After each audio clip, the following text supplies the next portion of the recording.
Hey, Cougar family. Welcome to Season 1 of the CougsFirst podcast, your one-stop business network, a podcast all about life, business, and the best college in the world, Washington State University. Join us each episode to hear stories from your favorite Cougs, interviewed by yours truly, Kelsey Knutson, class of 2012. We're so glad you're here, and we can't wait to dive into this week's conversation. So grab a cup of coffee, crack open that beer, or pour a glass of wine, and let's kick off another episode of the CougsFirst podcast.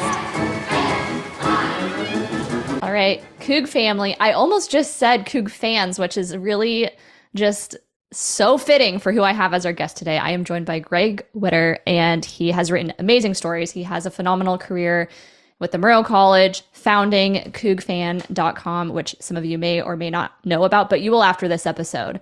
But mostly, as always, we're just going to have an awesome Coug conversation, and I am so excited to have Greg with me today. So first things first, Greg, could you give the story, explain why WSU? How did you end up there? My brother and sister and I actually joke about this. So I'm the youngest of three, and my brother is the oldest. And Steve, he was influenced mightily by my uncle and my grandfather. My grandfather grew up in Palouse country, and he didn't graduate from Washington State. He attended Washington State, and he got 2 degrees, one from Eastern and one from Gonzaga, which is a long story. But he had great fondness and love of Washington State University. My grandfather did, as did my uncle, who went there in the years just before World War II. And so my brother, we grew up in Spokane. Spokane was all Cougar country all the time back in those days. Gonzaga was not even a blip on anybody's sporting landscape at that time. And my brother grew up going to Cougar games at Albee Stadium in Spokane. And 7 years older, he started brainwashing me on the beauty of Washington State University.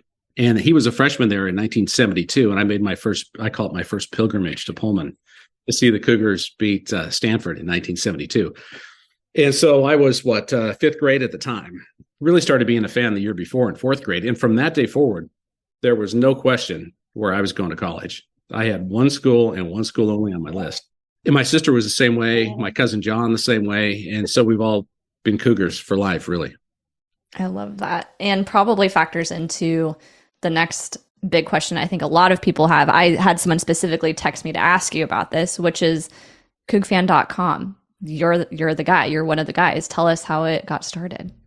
So I moved, after college, I moved to Kennewick, worked for the Tri-City Herald there. And then I moved to Washington, D.C., and I worked on Capitol Hill for 4 years. And then in 1989, I moved to Seattle to go to work for Alaska Airlines.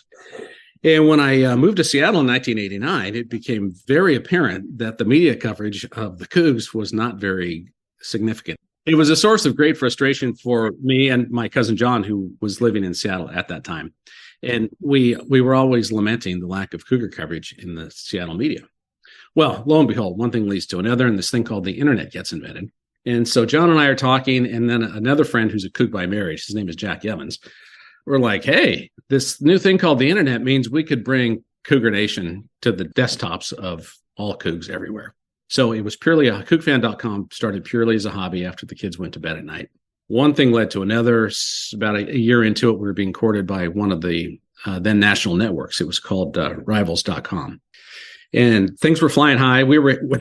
This is really hilarious. Speaks to the internet bubble. We had an average of about 200 readers a day, which is not a lot in those early years. But we were getting a check, a couple $1,000s a month from the national network. And all we had was 200 readers a day. That's how big the internet bubble was. So the bubble burst. Rivals went into bankruptcy. We could kind of see where the tea leaves were going. So we were ready to hit the ground running. I think when they turned the switch off, we were only out of commission for about an hour before we turned ourselves back on independently. Anyhow, a year after that, out of the rubble of Rivals came the new Rivals 2.0 and Scout.com, former employees, one based out of Tennessee and the other group based in Seattle. So we signed up with Scout.com because they were Seattle based and most of the West Coast schools were going that direction. Long story short, it was purchased by Fox Sports later, and now we're part of CBS 247's network. So to answer the question, it started as a hobby, took off in ways that we could not have imagined, to be honest with you, to the point that we then had to hire a full-time day-to-day managing editor who was Barry Bolton. And big shout out to Barry. If it was not for Barry Bolton, CougFan could not be here. And he's aided in a huge way and has been for 12 years by Braulio Perez, who kind of our point guy on recruiting. And our main man in Pullman right now is Jamie Vinnick, also a Murrow grad. So that's the short story of how CougFan took off. That's amazing. And how has it changed over the years? I mean, that's 25 years. Am I right? It's over 25? 25 years this is coming August, yes. Okay, yeah. How has it changed? Well, the interesting thing, most people don't realize this, but Old Crimson, the flag, took flight on the CougsFan.com message board because this was before social media and text messaging. And really, cell phones were nothing like they are now. So in the early days of Old Crimson, the whole phenomenon took shape right there on the CougsFan.com message board. And from week to week, the flag waver at the next station would be identified on the CougsFan.com message board. We were social media. If you were a Cougar fan, CougsFan.com was your only source of social media. So one of the biggest changes for us has been the advent of Facebook and Twitter and so forth. And sadly, that's taken a lot of people away from us. But it's interesting. Increasingly over the last 3 or 4 years, I think people are finding that they have their niche followings. And yes, they follow Cougar accounts on Twitter, Facebook, and so forth. But if you really want the perceptions, thoughts, and observations of the most diehard fans, people who are, what's the word I'm looking for? Astutely attuned to Cougar football and basketball and volleyball and baseball and other sports as well. They get on the CougsFan.com luxury suites message board. It's a very astute crowd. It really is. I have no business on that board. I'm like a rah. I was a cheerleader in high school. I hype people up. I generally know some things about a lot of WSU stuff in general, but I bet they're getting the nuances and the data and the stats of everything, right? Oh, they're on the cutting edge of everything. Recruiting, yeah. The stories we have on our front page are interesting, informative, and entertaining. But if you go into the luxury suites, you amplify your knowledge tenfold because on the luxury suites, we've got, hundreds of thousands of fans who know when shoelaces have changed color. we have one of our members, Osoton. His name on the message board is Osoton, and he lives in Osoton on the Snake River. And when we hit winter, when ranching season is slowing down, he does this massive amount of research on the recruiting front. So every day he's doing updates, and he can tell you every kid, every assistant coach on the Cougar football staff is following on Twitter and which kids are following them back. It's unbelievable what we have here, this family of Cougs on Cougar.com. Wow, that's wild. All right, Greg. So also in your line of work, you've got to talk to a lot of different Cougs, but I want to know selfishly, who's been the most interesting person that you've had the opportunity to talk through in your work? There have been a lot of great ones, for sure, particularly over the last, I've been part of Cougar Nation since I was a little kid, and then I started school in there in the 80s. And while I was there, I covered the Cougars. And so I've met a ton of Cougs over the years, but since CougsFan.com was born in 1998, it's really given me a very unique avenue to some interesting people I probably would not have met otherwise. And the one person that really stands out in a major way, his name is Duke Washington. He passed away a couple of years ago. And Duke had kind of been lost to history. And this is how the whole thing started. So CougFan was born in 1998. And roughly around that time, Major League Baseball had been retiring Jackie Robinson's number 42 in every Major League ballpark. And it just got me to thinking in all the celebration and stories about Jackie Robinson, who is the Jackie Robinson of WSU Cougar football? So I made a few calls. I talked to Keith Lincoln, and I talked to, of course, the legend of Cougar sports history, Dick Fry.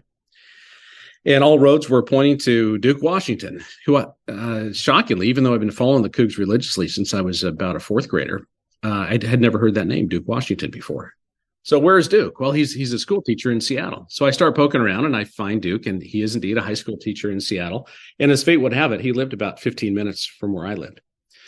So I called Duke, and Duke and I ended up becoming lifelong friends, and we would have lunch together periodically. And he was a absolutely fascinating individual, probably one of the most well-read, intellectual individuals I've ever met.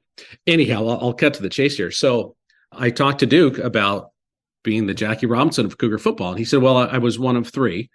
Howard McCants from Detroit and Bill Holmes, also of Detroit. They were the three that came to Washington State in the early 1950s, the three first African-American ball players, I think, since probably the 1920s. Washington State had an African-American on the team in the 1920s, but these guys truly broke the color line in Cougar football. So asked Duke all about it. And I did some research. Lo and behold, not only was he a pioneer at Washington State University, but he also holds a place in University of Texas history. He was the first Black athlete allowed into and to play on at Memorial Stadium at the University of Texas. And while he was there, he scored on a 70-yard touchdown. And the student body, the University of Texas student body, gave him a standing ovation after he scored that touchdown. A remarkable tale. But Duke says the university, Washington State University, had been contacted by the athletic director at Texas and said, hey, we understand the captain of your team is this Duke Washington, who was not white, and we've never had a black player in our stadium, so he needs to stay home. And you got to hand it to Washington State University. They said, if Duke Washington isn't allowed in your stadium, we're not coming down to play you. So they said, all right, he can come, but he can't stay in the team hotel. So Duke had to stay on the campus of, I believe, one of the historic black colleges in somewhere in the Austin area. But at any rate, so you ask who's the most interesting person I've ever met or interviewed in the years of Coug Fan, it would be Duke Washington. In fact, I talked to him 2 weeks before he died, and he was talking about the importance of reading. It's just such an amazing intellectual. Yeah, quite a guy. Oh, thank you for sharing that story, and likely one a lot of people don't know. Exactly. Yeah. Well, you know what I might add here? Go for it. After my first story, I wrote a couple stories on Duke, but that reintroduced him to Washington State University. And then at that point, so Duke started coming to Cougar dinners here in Seattle. He was later inducted into the WSU Athletics Hall of Fame. And in fact, I think your audience will love this. Duke always said Washington State University was his true north. And if it hadn't been for Washington State University, he says he's not sure where his life would have ended. But yeah, he had nothing but fondness about his time at WSU. Very cool. Well, thank you for sharing that. Yeah, thanks for asking the question. Is there any moment where you kind of fangirled or you talked to someone who just felt like bigger than life? You couldn't believe you had that opportunity. Did you ever have that in your career? I would say probably the one and only time that ever happened was this. Again, this predates CougsFan.com. Was the first time I met Jack Thompson. I was writing a feature story for the Game Day magazine at football, the magazine they sell outside the stadium on game days. And the editors of the magazine gave me carte blanche. I could write about anything I wanted, as long as it didn't exceed 400 words. And so that would be 6 home games a year in those days. Anyway, I thought, let's catch up with Jack Thompson. What's Jack Thompson doing? So we met for coffee on top of Queen Anne Hill. And it was the first time I'd ever met Jack. This would have been, 1992, 93, somewhere in there. And yeah, so I walked in and was like, oh my God, that is Jack. What's funny is we're sitting there having coffee. Of course, he's the most approachable, nicest guy ever. Yeah. We had people coming up saying, are you the Throwing Simone? And they weren't Cougar fans. They were Husky fans. And they were like ogling at Jack Thompson. That's how legendary Jack was in the 1970s. Oh, yeah. Well, and his story of checking out UW versus WSU is pretty funny, too, because he definitely was looking over there. Yes. That's amazing. Okay. In these different podcast episodes, one of my favorite things has been the ability to kind of peek behind the curtain and share a side of what you do in your expertise that people maybe don't get to see. So I want to talk about journalism and putting these stories together and who you get to talk to. Could you share a little bit behind the scenes of what that process is actually like for Coug Fan? For us, Coug Fan, we're a little bit of a hybrid. So by virtue of the name Coug Fan, we're fans of the Cougars. So this site would not be here had we not had a great interest for that university, right? Right, yeah. But by the same token, being a proud Murrow grad, as is my cousin John, and Jack Evans, one of our other co-founders, he didn't go to Washington State, but also a journalism major. We were hell-bent to make this the most professional fan site that we could, adhering to the principles of journalism. And yes, we are fans, but we're not going to let that cloud objectivity. So it's an interesting line there. So I mentioned that Mike Price has become a friend over the years. Well, Mike Price, after the first Rose Bowl, they had a couple of really bad years. And we didn't call for Mike to be fired or anything like that. But we very objectively covered the team and really how bad they were. We weren't going to sugarcoat that these teams are not very good. But by the same token, we told Mike, we are here. If you don't like something that we've written, let us know. The phone line is always open. If you have a young man on the team that you think has a great backstory and you think we should do a feature story, just call me and pitch me. So we've tried to keep the lines of communication open. I think that's been really good. And, the other thing I always tell people when we sit down for an interview, if there's something that you are tempted to say that you don't want to say, just stop the conversation and say, this part's off the record. Or you can start the conversation by saying, there may be some things that I say after I've said them that I wish I hadn't said. Will you be okay if we back up? Now, that's a little bit different than the standard protocol, right? Once it's on the record, it's on the record. But, we're not here to play gotcha. We're here to share stories and insight about Washington State University. Yeah, and do it ethically. Exactly. Respectfully, yeah. And you don't technically have to, do you?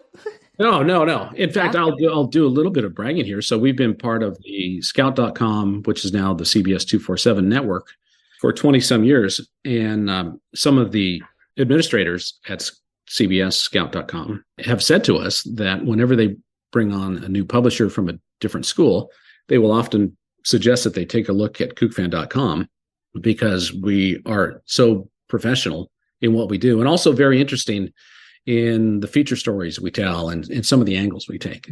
And so for me, that was a huge compliment because CBS 247, I think they have 125 sites in the network, and we're not by no means are we the largest, far from it. But the fact that they recognize that we truly try to hang our hat on professionalism, I thought was a high compliment. Yeah. Thanks for sharing that. Because I think something people read and probably have no idea it has that intention behind everything you're putting out there. Exactly. So we had a story, I guess it would have been published today, on Joe Taylor. See, this is the difference between CougsFan.com and standard media. Standard media tends to do more of an overview of what's going on with a football team or a basketball team. And they'll do the occasional human interest story, and there's some great ones out there. We did a story yesterday on Joe Taylor. He's a walk-on from Seattle who went from Eastside Catholic to IMG, an academy in Florida, and then walked on at Washington State last spring. His backstory is really quite fascinating. He battled childhood leukemia, and his parents and grandparents, at the time he was battling leukemia, started a winery here in the Seattle area. And they named one of their labels Tough Guy after their son, who was 5 years old at the time. And nobody knows the story. And the reason I know it is because Tony Boston mentioned this in passing. And I thought, wow, that's a great story. So we love to tell the story behind the story. We love to give a little bit of love to kids that have been toiling in the vineyards in Pullman, but aren't in the starting lineup necessarily. Is there anyone else currently that you think we should be watching out for in the Coug family playing? Who on the team? Oh, yeah. Well, if you look at recruiting in 2019, that would have been Mike Leach's last recruiting year. And then 2020 was the transition between Leach and Nick Rolovich coming on board. And then last year was the transition between Rolovich and Jake Dickert. Leach's last class wasn't a real barn burner. And then the subsequent two were between coaching changes. So the Cougs have had kind of so-so results in their last three recruiting classes. And as a result, you have a very young team on the field right now. So I think you just look at all the young guys on that team. There's so many that I think are truly going to blossom over the next year or two. I don't think I'll throw any names out there because there's so many, but I'll just leave it at that. Yeah, no, that's great advice. I want to take a tiny minute to pivot and talk about your career if you're okay with it. Yeah, for sure. Okay, thanks. Curveball, but how communications? There's so many different directions you can take that knowledge. How did you end up where you did, and the consulting, the government, all the different things you end up doing? Right. So at Washington State, I majored in journalism and minored in political science, and those were my two passions, if you will. I love politics, and I love the industry of reporting. Finding a story and sinking your teeth into it is just it's a magical experience for those who have done it, can relate, I'm sure. So at any rate, I went to Washington State arrived in fall of 1980. And I went to work for, it's now defunct, but it was the city newspaper at the time. It was called the Pullman Herald. And they needed somebody to cover Pullman Greyhounds high school football. Long story short, but at any rate, so before I ever attended a class, I was covering Pullman Greyhounds football for the Pullman Herald. One thing led to another. The Seattle Times decided they didn't have the budget to send somebody to all the Cougar home games. They needed somebody in Pullman to cover Cougar home games. So I started stringing for the Seattle Times on football weekends. It just kept moving down that path, the journalism path. And when I graduated, I went to work for the Tri-City Herald in Kennewick, not in sports. I went to work there as the business writer, all the while knowing that Washington, D.C. was my ultimate goal. And I was going to get there one way or the other. It was either going to be through journalism or directly through politics. And I won't bore you with all the details of how it came together. But anyhow, I moved to Washington, D.C. in fall of 1985. And I was an assistant press secretary in the Senate and then a full press secretary in the House and legislative aide. And I did that for almost 4 years and then moved to Seattle in 89 to join Alaska Airlines. What was DC like? What's something most people maybe wouldn't expect from that kind of career? Well, first and foremost, it's really long hours and mostly young people who were single. So it was just it was almost like an extension of college to a degree. It was a lot of fun and I made a lot of good friends while I was there. The one thing I've told my kids when they say, God, politics is so divisive now. How did you stomach that for 4 years while you were back there? And I said, that's the thing. When I was there in the 1980s, party label really meant nothing. The dividing lines are were more geographically drawn than party drawn. Our delegation here in Washington State, everybody was the best of friends. Republican, Democrat, they were all really good friends. And they worked with each other on all kinds of issues. It was a very collaborative environment. And so from that standpoint, I thought it was refreshingly eye-opening because it was so collaborative. Things have changed, I wouldn't say quickly. They've kind of really started changing in the early 90s, and now we're at where we're at. Well said. I would love to pause here and give a little piece of advice to anyone maybe in the Murrow School or at WSU as a student. Now for you looking back, and you said you go back and speak to the college too, but what advice would you give to those students in leveraging their career, chasing their dreams, whatever that is? Yeah, on the occasions when I do go back to Murrow, I usually start with a couple of pieces of advice / suggestions.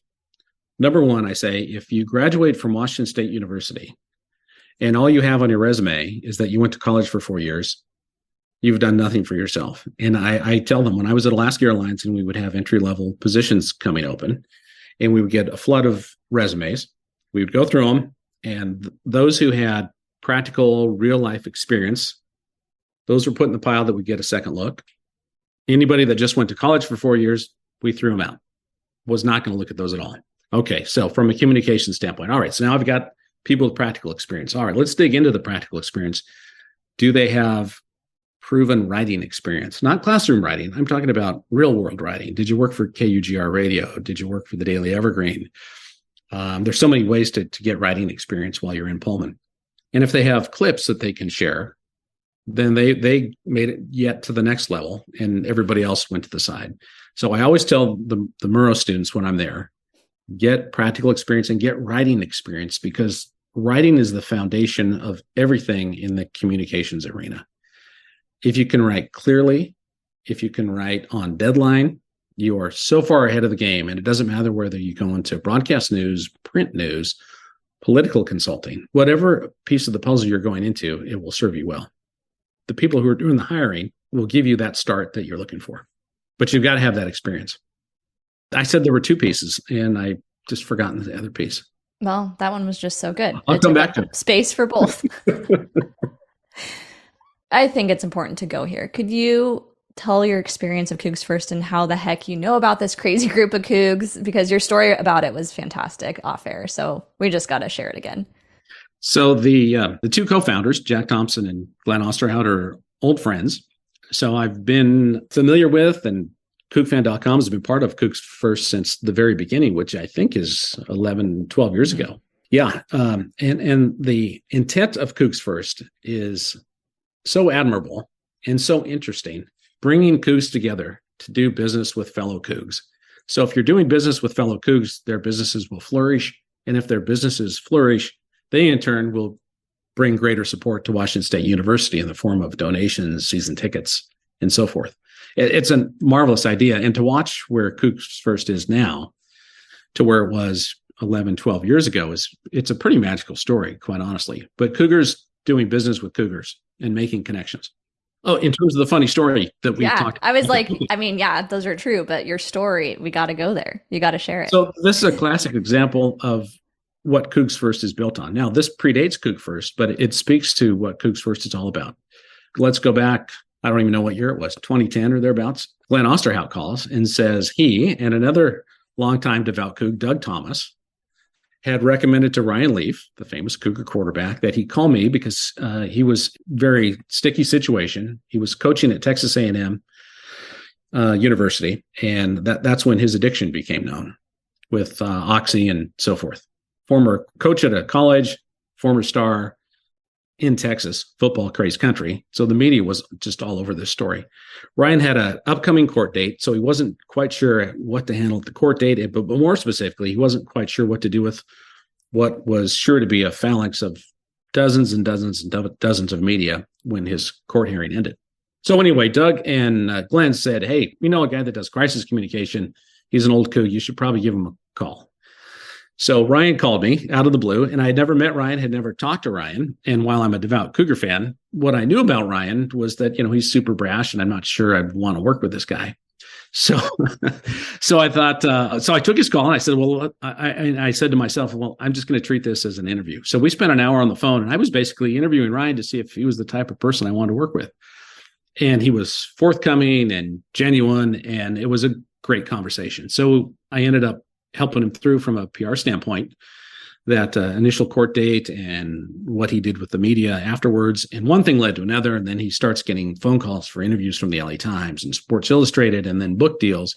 So I helped him write his book about his 4 years at Washington State, 596 Switch. And if I do say so myself, it's not a perfect book, but if you're a Cougar fan, oh my God, it's one of the most entertaining books you will ever read.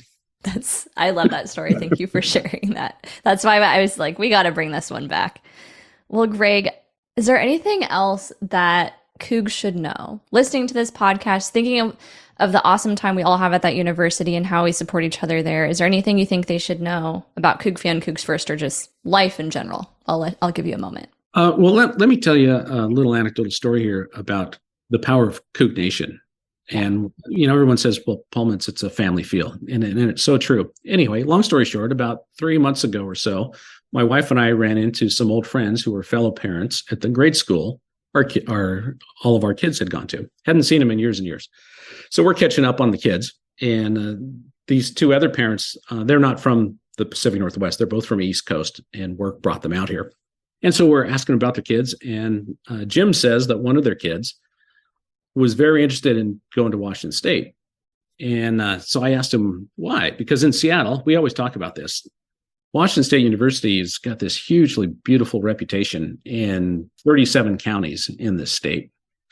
And there's one where the perception is not great. And it's just Husky Nation just reinforces this notion that, it's in the middle of nowhere and, whatever.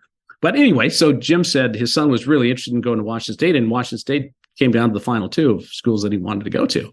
And I thought that was absolutely fascinating. And I said, well, you guys aren't Cougs. You're not even from the Northwest. What drew him to Washington State University? And he said, well, it was you. And then he ticked off 4 or 5 other names of other graduates of Washington State that we were all parents at the same grade school. He goes, all of you talked with such affection and almost reverence for where you went to school that he thought this must be a pretty magical place.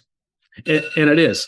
So the one thing when my kids were in high school, I would periodically, when their friends were over, I'd ask them, what schools are you going to? And everybody knew I was a big Wazoo guy.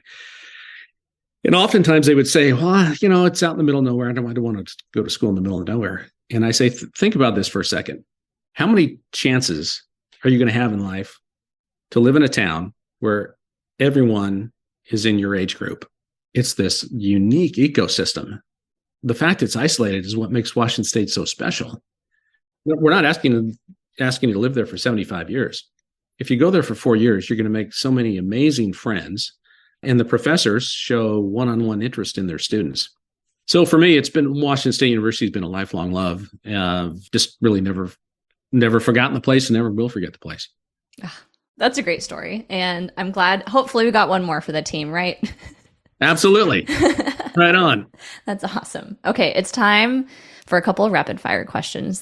Don't worry, they're softballs, but we're going to start with the big one, which is, of all the Cougar games to watch coming up, football games, which one is a must watch for you this season?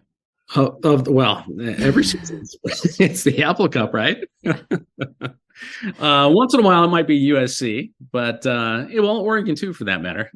They're all must watch. They're all can't miss games.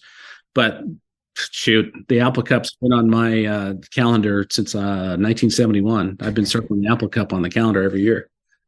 If it's not in Pullman, do you watch it? Do you go to Husky Stadium, or do you prefer to watch it somewhere else? You got a minute? Can I tell you another funny story? Yeah, go for it. Yeah. Okay. So my son, Ryan, I took him to his first Apple Cup. He couldn't have been more than 5 at Husky Stadium. And it was when Alex Brink hit Trandon Harvey to win the game in the last minute and 20 seconds. And we stormed the field, and we've got pictures, and he loved it. So we've gone to he's never missed an Apple Cup in Husky Stadium.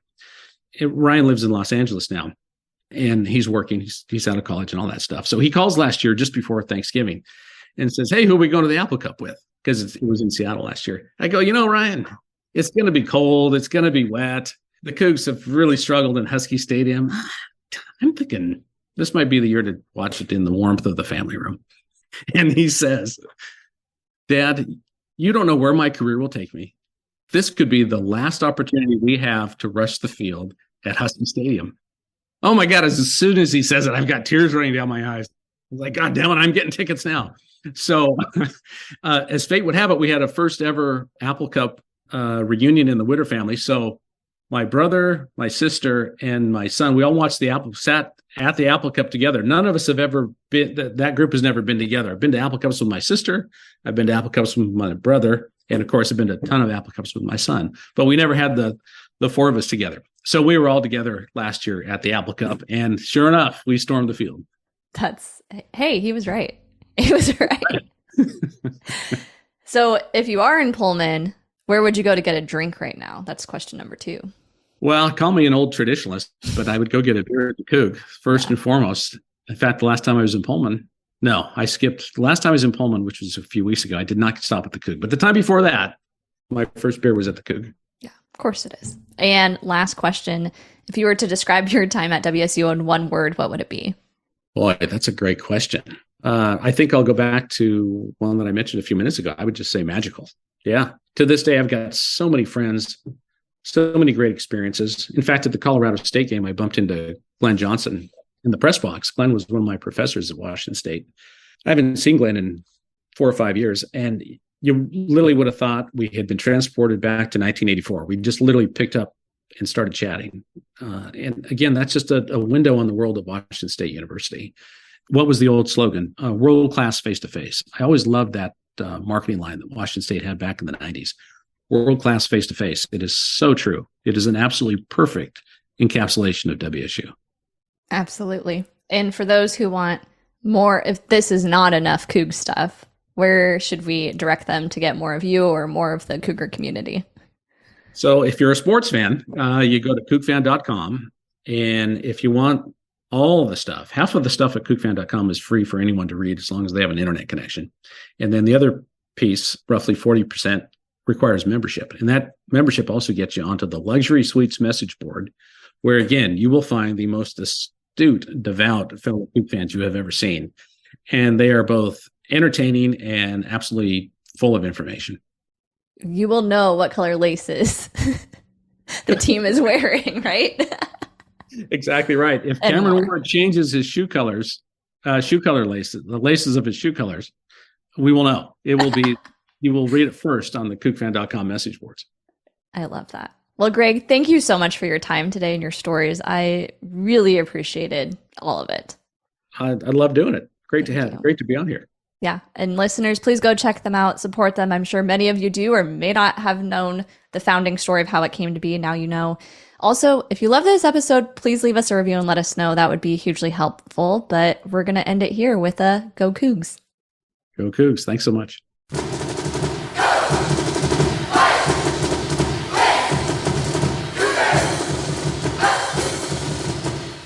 And that's a wrap. Thanks for hanging out with us on the CougsFirst podcast. We hope you leave feeling inspired, entertained, and encouraged to support yet another awesome Cougar-owned business. If If you like what you heard, do us a huge favor and leave a review for the CougsFirst podcast on Apple, Spotify, Stitcher, or wherever you listen. Be sure to subscribe to stay up to date on the latest episodes, and please share this podcast with your fellow Cougs. And remember to thank CougsFirst for all of your products and services. But until the next episode, let's end it with a good old-fashioned Go Cougs!